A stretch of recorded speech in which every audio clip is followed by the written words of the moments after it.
ബംഗ്ലാദേശ് പുകയുകയാണ്. ഇന്ത്യയെ സംബന്ധിച്ചിടത്തോളം ബംഗ്ലാദേശ് എന്നത് ഒരു സഹോദര രാജ്യത്തിന് തുല്യമാണ്.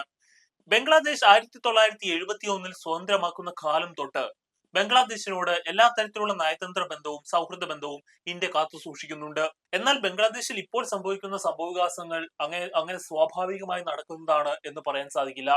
കാരണം ഇന്ത്യക്ക് ചുറ്റുമുള്ള പല രാജ്യങ്ങളിലും, ഉദാഹരണം പറഞ്ഞാൽ ശ്രീലങ്ക, പാകിസ്ഥാൻ പോലുള്ള രാജ്യങ്ങളിൽ സംഭവിച്ചിരുന്ന പല രാഷ്ട്രീയപരമായിട്ടുള്ള അട്ടിമറികളും പല ആഭ്യന്തര യുദ്ധങ്ങളും നമ്മൾ കണ്ടതാണ്. അവയ്ക്കെല്ലാം വ്യക്തമായ കാരണങ്ങൾ ഉണ്ടായിരുന്നു, വ്യക്തമായിട്ടുള്ള ഒരു ഒരു സോഷ്യൽ സാഹചര്യം ഉണ്ടായിരുന്നു. പക്ഷേ ബംഗ്ലാദേശിനെ സംബന്ധിച്ചിടത്തോളം ഇപ്പോൾ ഉണ്ടായിരിക്കുന്ന ആഭ്യന്തര ലഹള എന്ന് പറയുന്നത് അത്രയ്ക്കൊന്നും ഗ്രാവിറ്റിയോട് കൂടി തുടങ്ങിയ സംഭവവികാസങ്ങളാണെന്ന് പറയാൻ സാധിക്കില്ല.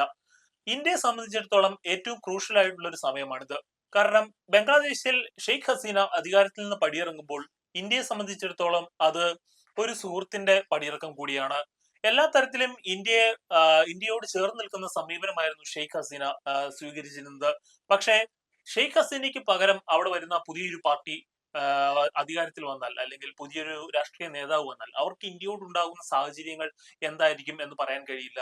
ഇപ്പോൾ വരുന്ന വാർത്തകൾ പ്രധാനമാണ് എങ്കിൽ അവിടെ മുഹമ്മദ് യൂനസ് എന്ന നോബൽ ലോറിയേറ്റ് അല്ലെങ്കിൽ നോബൽ ജേതാവ് അധികാരത്തിൽ വരുമെന്നാണ് നമ്മളിപ്പോൾ മനസ്സിലാക്കുന്നത്. സംയുക്തമായിട്ടുള്ള പാർട്ടികളുടെ എല്ലാം പ്രതിനിധിയായിട്ടാണ് മുഹമ്മദ് യൂനസ് പ്രസിഡന്റ് സ്ഥാനത്തേക്ക് എത്തുക എന്നാണ് പറയപ്പെടുന്നത്. ബംഗ്ലാദേശിൽ ഉണ്ടായത് ഒരു സ്വാഭാവികമായിട്ടുള്ള ആഭ്യന്തര പ്രശ്നം തന്നെയായിരുന്നു, അതോ വിദേശ ശക്തികളുടെ ഇടപെടൽ മൂലം ഉണ്ടായിട്ടുള്ള അല്ലെങ്കിൽ നിർമ്മിച്ചെടുത്തിട്ടുള്ള ഒരു ആഭ്യന്തര ലഹളയായിരുന്നു എന്നാണ് ഈ വീഡിയോയിൽ നമ്മൾ ചർച്ച ചെയ്യാൻ പോകുന്നത്.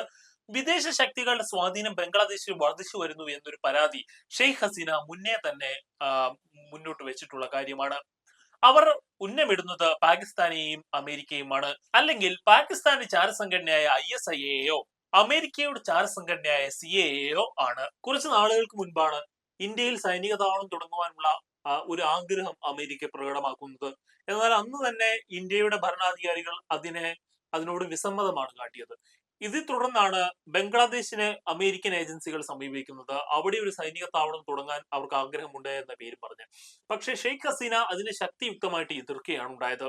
ബംഗ്ലാദേശ് പോലുള്ള ഒരു കുഞ്ഞൻ രാജ്യത്തെ തങ്ങളുടെ അകപ്പെടുത്തുവാൻ അമേരിക്കയ്ക്കോ CIA കുറച്ച് നാളുകൾ മാത്രം മതിയാകും.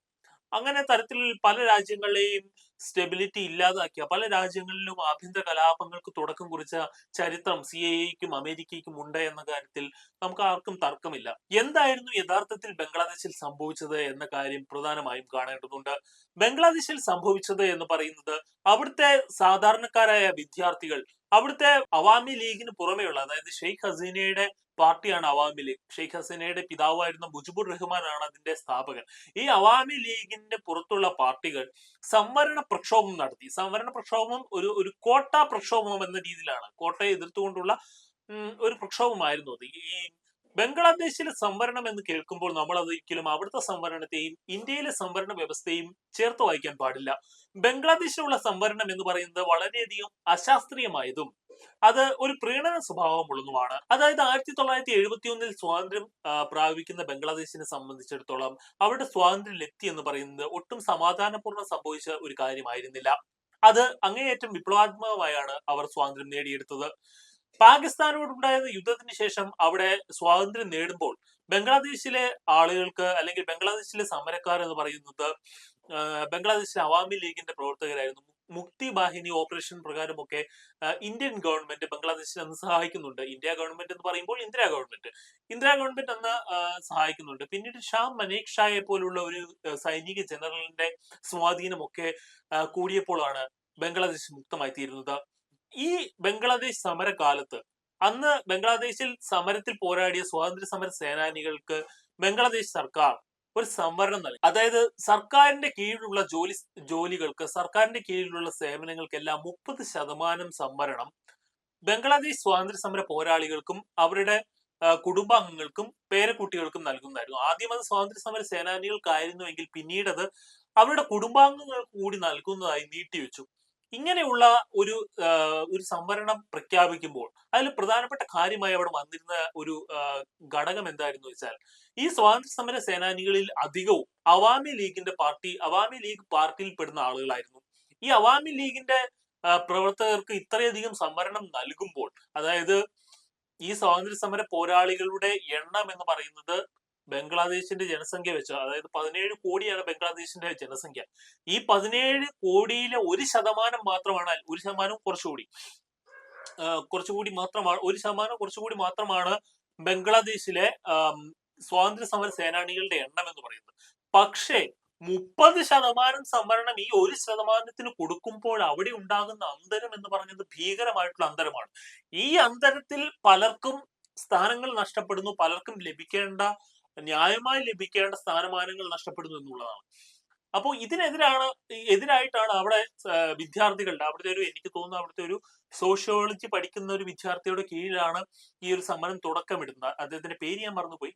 പക്ഷെ അയാളുടെ കീഴിലാണ് ഈ സമരം ഉണ്ടാകുന്നത്. ഈ സമരത്തിൽ ഷെയ്ഖ് ഹസീന നടപ്പാക്കിയ ഒരു നയം എന്തായിരുന്നു വെച്ചാൽ, ഇരുമ്പ് മുഷ്ടിയാൽ സമരത്തെ അടിച്ചൊതുക്കുക എന്നുള്ളതായിരുന്നു. ഷെയ്ഖ് ഹസീനയെ സംബന്ധിച്ചിടത്തോളം ഏറ്റവും വലിയ വിമർശനമായി നിലനിൽക്കുന്ന കാര്യം എന്താണെന്ന് വെച്ചാൽ, അവർ തന്റെ പ്രതിയോഗിയെ എപ്പോഴും അടിച്ചമർത്താനുള്ള ഒരു രാഷ്ട്രീയമായിട്ടുള്ള അഭിവാഞ്ച എപ്പോഴും കൊണ്ടു നടക്കുന്ന ഒരു നേതാവാണ് ഷെയ്ഖ് ഹസീനയെ സംബന്ധിച്ചിടത്തോളം. പക്ഷെ ഷെയ്ഖ് ഹസീനയെ സംബന്ധിച്ചിടത്തോളം അവർ ഒരു പ്രതിഭാധനയായ രാഷ്ട്രീയ പ്രവർത്തകയാണ്, ഒരു ഭരണാധികാരിയാണ് എന്ന കാര്യത്തിൽ സംശയമില്ല. ഇന്ത്യയോളം അല്ലെങ്കിൽ ഇന്ത്യയുടെ വളർച്ചാ നിരക്കിന് ആനുപാതികമായിട്ടുള്ള, അല്ലെങ്കിൽ ഇന്ത്യയുടെ വളർച്ചാ നിരക്കിന് അത്രത്തോളം തന്നെ, അല്ലെങ്കിൽ അതിൽ കൂടുതൽ തന്നെ ബംഗ്ലാദേശിന്റെ വളർച്ചാ നിരക്കിനെ, ബംഗ്ലാദേശിന്റെ GDP-യുടെ വളർച്ചാ നിരക്കിനെ കൊണ്ടുവരാൻ അവർക്ക് സാധിച്ചു. താരതമ്യേന ഒരു കുഞ്ഞൻ രാജ്യമായ ബംഗ്ലാദേശിന് ഇന്ത്യക്കൊപ്പം ഒരു വികസനത്തിന്റെ കാര്യത്തിൽ വളർച്ചാ നിരക്ക് രേഖപ്പെടുത്തുവാൻ സാധിച്ചിരുന്നുവെങ്കിൽ അത് ഷെയ്ഖ് ഹസീനയെ പോലുള്ള ഭരണാധികാരികളുടെ മികവ് കൊണ്ട് തന്നെയാണ് എന്ന കാര്യം എടുത്തു പറയേണ്ടതുണ്ട്. ഷെയ്ഖ് ഹസീന ഇപ്പോൾ സ്വന്തം രാജ്യമായ ബംഗ്ലാദേശ് വിട്ട് പലായനം ചെയ്തിരിക്കുകയാണ്. അവർക്ക് അഭയം ഇപ്പോൾ നിലവിൽ കൊടുത്തിരിക്കുന്നത് ഇന്ത്യയാണ്. ന്യൂഡൽഹിയിലേക്കുള്ള അവരുടെ വരവ് അപ്രതീക്ഷിതമായിരുന്നു എന്ന് പറയാൻ സാധിക്കില്ല. ഈ ഒരു കലാപത്തെ കുറിച്ച് ഷെയ്ഖ് ഹസീനയ്ക്ക് മുൻകൂട്ടി തന്നെ ഇന്ത്യ മുന്നറിയിപ്പ് നൽകിയിരുന്നു. പക്ഷെ ഈ മുന്നറിയിപ്പുകളെ ഒന്നും വകവയ്ക്കാതെ അവർ ഈ ഒരു അക്രമത്തെ അടിച്ചമർത്തുവാനുള്ള ശ്രമമാണ് നടത്തിക്കൊണ്ടിരുന്നത്. ഷെയ്ഖ് ഹസീനയ്ക്ക് 1981-ലും ഇന്ത്യ അഭയം കൊടുത്തിരുന്നു. അന്ന് ഷെയ്ഖ് ഹസീനയും അവരുടെ ഭർത്താവും സഹോദരിയും മാത്രമാണ് ബംഗ്ലാദേശിൽ നിന്നും രക്ഷപ്പെടുന്നത്. ഷെയ്ഖ് മുജിബുർ റഹ്മാൻ, അതായത് ഷെയ്ഖ് ഹസീനയുടെ പിതാവും മറ്റു കുടുംബാംഗങ്ങളും 1981-ലെ കലാപത്തിൽ കൊല്ലപ്പെടുകയാണ് ഉണ്ടായത്. 1984-ലാണ് ഷെയ്ഖ് ഹസീന പിന്നീട് ബംഗ്ലാദേശിലേക്ക് തിരിച്ചു ചെല്ലുന്നത്. അന്ന് പട്ടാള ഭരണകൂടം ബംഗ്ലാദേശിനെ ഭരിക്കുന്ന സമയമാണ്. അന്ന് ഈ ഷെയ്ഖ് ഹസീനയെ അവർ ജയിലിൽ അടയ്ക്കും, വീട്ടുതടങ്കലിലാക്കുന്നുണ്ട്. ഈ വീട്ടുതടങ്കലിൽ നിന്നുകൊണ്ട് പിന്നീട് 2-3 വർഷങ്ങൾക്ക് ശേഷം അവർ തെരഞ്ഞെടുപ്പിൽ മത്സരിക്കുന്നു. അങ്ങനെ പതിയെ അവർ ബംഗ്ലാദേശിന്റെ പ്രധാനമന്ത്രി പദത്തിലേക്ക് എത്തിപ്പെടുകയാണ് ഉണ്ടായത്. എന്തുകൊണ്ടാണ് ഈ പ്രക്ഷോഭകർ, ഈ സമരക്കാരായ വിദ്യാർത്ഥികൾ ഷെയ്ഖ് ഹസീനയെ ഇങ്ങനെ ലക്ഷ്യമിടുവാനുണ്ടായ ഒരു പ്രധാനപ്പെട്ട കാരണം എന്ന കാര്യം നമ്മൾ പരിശോധിക്കേണ്ടതുണ്ട്. ഷെയ്ഖ് ഹസീനയെ സംബന്ധിച്ചിടത്തോളം അവർ ഉയർത്തിപ്പോന്ന മുദ്രാവാക്യങ്ങളാണ് വിദ്യാർത്ഥികളിൽ ഒരു മുറിവുണ്ടാക്കിയത്, ആഴത്തിലുള്ള മുറിവുണ്ടാക്കിയത് എന്ന് പറയേണ്ടതുണ്ട്. അതിങ്ങനെയായിരുന്നു: സ്വാതന്ത്ര്യ സമര പോരാളികൾക്കല്ലാതെ മറ്റാർക്കാണ് സംവരണം കൊടുക്കേണ്ടത്? റസാക്കർമാരുടെ മക്കൾക്കാണോ? അതെ, റസാക്കർമാരുടെ മക്കൾക്കാണോ? റസാക്കർമാർ, ഈ ഒരു വാക്ക് അതാണ് പ്രക്ഷോഭകാരികളെ സംബന്ധിച്ചിടത്തോളം ആഴത്തിൽ മുറിവുണ്ടാക്കിയ ഒരു വാക്ക് എന്ന് പറയുന്നത്. റസാക്കർമാർ എന്ന് കേട്ടപ്പോൾ ആദ്യം എന്റെ മനസ്സിലേക്ക് വന്നത് നമ്മുടെ ഹൈദരാബാദ് നൈസാമായിരുന്ന ആളുടെ കീഴിലുണ്ടായിരുന്ന കൂളിപ്പട്ടാളത്തെ വിളിച്ചിരുന്ന പേര് പണ്ട് റസാക്കർമാർ എന്നായിരുന്നു. ആ ഒരു റസാക്കർമാരാണ് ബംഗ്ലാദേശിലെ റസാക്കർമാർ എന്ന കാര്യത്തിൽ എനിക്ക് പലതരത്തിലുള്ള സംശയങ്ങളും ഉണ്ടായിരുന്നു.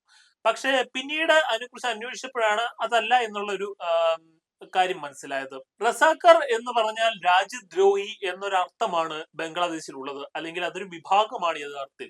ഈ 1971-ലെ ബംഗ്ലാദേശി വിപ്ലവ കാലത്ത്, ബംഗ്ലാദേശി വിമോചന സമര കാലത്ത് ബംഗ്ലാദേശിലെ സ്വാതന്ത്ര്യ സമര പോരാളികളെ ഒറ്റുകൊടുത്ത 3 വിഭാഗങ്ങൾ ഉണ്ടായിരുന്നു. അതിൽ പ്രധാനപ്പെട്ട വിഭാഗമാണ് റസാക്കർമാർ. മറ്റൊന്ന് അൽ ഷാം, അൽ ബാദർ എന്നിങ്ങനെയുള്ള മറ്റു 2 വിഭാഗങ്ങളുമുണ്ട്. അപ്പോൾ ഈ ഒരു റസാക്കന്മാരുടെ പേര് പറഞ്ഞ് ഷെയ്ഖ് ഹസീന പ്രക്ഷോഭകാരികളെ അപമാനിക്കുവാൻ, മുറിവേൽപ്പിക്കുവാൻ ശ്രമിച്ചു എന്നുള്ളതാണ് പ്രധാനപ്പെട്ട കാര്യം. പ്രസ്താവന നടത്തുമ്പോൾ ഷെയ്ഖ് ഹസീന ഒട്ടും തന്നെ വിചാരിച്ചിട്ടുണ്ടാവില്ല അത് തന്റെ അധികാര പതനത്തിലേക്ക് നയിക്കുന്ന ഒരു കാര്യമായി മാറുമെന്ന്. സമരത്തിന്റെ ഇടയിൽ സുപ്രീം കോടതി ഇടപെടുന്നുണ്ട്. സുപ്രീം കോടതി ഇടപെട്ട് സമരക്കാരുടെ ആവശ്യമായിട്ടുള്ള സംവരണം കുറയ്ക്കണം, അല്ലെങ്കിൽ സ്വാതന്ത്ര്യ സമര സേനാനികൾക്ക് നൽകുന്ന സംവരണത്തിൽ പലതരത്തിലുള്ള പരിശോധനകളും നടത്തണം എന്ന ആവശ്യത്തെ കുറെ കൂടി ബലവത്തായും വിധം പരിശോധിക്കാം എന്ന് പറയുന്നുണ്ട്. പക്ഷേ സമരക്കാർ ഇതോടെ ഒരു സമരത്തിന് ചെറിയൊരു ഇളവ് കൊടുത്തു എങ്കിൽ തന്നെയും ഷെയ്ഖ് ഹസീന ഇവരോട് മാപ്പ് പറയണം എന്നൊരു ആവശ്യം സമരക്കാർക്കിടയിൽ നിന്നും ഉയർന്നു വരികയുണ്ടായി. എന്നാൽ മാപ്പ് പറയുവാൻ ഷെയ്ഖ് ഹസീന തയ്യാറായില്ല. ഇതേ തുടർന്നാണ് സമരം വീണ്ടും കടുപ്പിക്കുന്നത്. ഇങ്ങനെ സമരം കടുപ്പിക്കുന്നതോടുകൂടിയാണ് ഷെയ്ഖ് ഹസീനയ്ക്ക് ബംഗ്ലാദേശിൽ തന്റെ വസതി വിട്ട് പോകേണ്ടി വരുന്നത്. ബംഗ്ലാദേശിനെ സംബന്ധിച്ചിടത്തോളം ഏറ്റവും പ്രധാനപ്പെട്ട ബംഗ്ലാദേശിന്റെ പിതാവായി കണക്കാക്കപ്പെടുന്ന ഒരു നേതാവാണ് ഷെയ്ഖ് മുജിബുർ റഹ്മാൻ. ഷെയ്ഖ് മുജിബുർ റഹ്മാന്റെ വലിയൊരു പ്രതിമ തച്ച് തകർക്കുന്ന ചിത്രങ്ങളാണ് കഴിഞ്ഞ ദിവസങ്ങളിലെല്ലാം സാമൂഹ്യ മാധ്യമങ്ങളിൽ പ്രതിഫലിച്ചത് എന്ന കാര്യം നമ്മൾ എല്ലാവരും കണ്ടതാണ്. പ്രക്ഷോഭക്കാർ ബംഗ്ലാദേശിൽ ഷെയ്ഖ് ഹസീനയുടെ വസതിയിലേക്ക് കടന്നു കയറുകയും അവിടെ കൊള്ള നടത്തുകയും ഷെയ്ഖ് ഹസീനയുടെ സാരി തൊട്ട് അവിടെ ഭിത്തിയിൽ തൂക്കിയിരുന്ന ചിത്രങ്ങൾ, ഷെയ്ഖ് ഹസീനയുടെ കുളത്തിലുണ്ടായിരുന്ന മത്സ്യം, കോഴി എല്ലാത്തിനെയും കവർന്നെടുത്തുകൊണ്ട് പോകുന്ന ചിത്രങ്ങൾ നമ്മൾ കണ്ടതാണ്. ഇത്തരത്തിൽ ഇന്ത്യക്ക് ചുറ്റിനും ഉള്ള രാജ്യങ്ങളിലെല്ലാം വലിയ അസ്ഥിരതയാണ് ഇപ്പോൾ നിലനിൽക്കുന്നത്. ഈ അസ്ഥിരതയെല്ലാം ഇന്ത്യയെ അങ്ങേയറ്റം ബാധിക്കും എന്ന കാര്യത്തിൽ സംശയമില്ല. ഉദാഹരണമായി പറഞ്ഞാൽ പാകിസ്ഥാൻ ഇപ്പൊ എടുക്കാം. പാകിസ്ഥാൻ ഇപ്പോൾ സാമ്പത്തിക പ്രതിസന്ധി മൂലം വലയുകയാണ്. അഫ്ഗാനിസ്ഥാൻ ഇതുപോലെ തന്നെ സാമ്പത്തിക പ്രശ്നങ്ങളുണ്ട്, അല്ലെങ്കിൽ മതമൗലികവാദത്തിന്റെ പ്രശ്നങ്ങളുണ്ട്. അത്തരത്തിൽ അസ്ഥിരമാണ്. നേപ്പാളിൽ ഒരു സ്ഥിരമായിട്ടുള്ള ഒരു രാഷ്ട്രീയ സാഹചര്യമല്ല ഉള്ളത്. മ്യാൻമാറിൽ സൈനിക ഭരണമാണ് നടക്കുന്നത്. ഇപ്പോൾ ഇതാ ബംഗ്ലാദേശിലും സൈന്യം ഭരണം ഏറ്റെടുത്തിരിക്കുന്നു. ഇത് കൂടാതെ നമ്മൾ കാണേണ്ടതാണ് ശ്രീലങ്കയുടെ സാമ്പത്തികമായിട്ടുള്ള അസ്ഥിരാവസ്ഥ നമ്മൾക്ക് എടുത്തു കാണേണ്ട ഒരു കാര്യമാണ്. ഇത്തരത്തിൽ ഇന്ത്യക്ക് ചുറ്റുമുള്ള അല്ലെങ്കിൽ മാലിദ്വീപ്സ് കാണേണ്ട ഒരു കാര്യമാണ്. മാലിദ്വീപ്സിൽ നമുക്കെതിരായിട്ടുള്ള കാര്യങ്ങൾ ഉണ്ടാകുന്നു. ഇന്ത്യ ഔട്ട് ക്യാമ്പയിൻ ഉണ്ടാകുന്നു മാലിദ്വീപ്സിൽ ഉണ്ടായ പോലെ തന്നെ ഇന്ത്യ ഔട്ട് ക്യാമ്പയിനുകൾ ബംഗ്ലാദേശിലും നടക്കുവാനുള്ള സാഹചര്യങ്ങൾ ഉണ്ടായിരുന്നു. മാലദ്വീപ്സിൽ ഉണ്ടായ പോലെ ഇന്ത്യ ഔട്ട് ക്യാമ്പയിനുകളുടെ ഒരു ആദ്യ സ്ഫുരണങ്ങളെല്ലാം ബംഗ്ലാദേശിലും ഉണ്ടായി. ബംഗ്ലാദേശിലും ഇന്ത്യ ഔട്ട് ക്യാമ്പയിൻ തുടക്കമിട്ടിരുന്നു.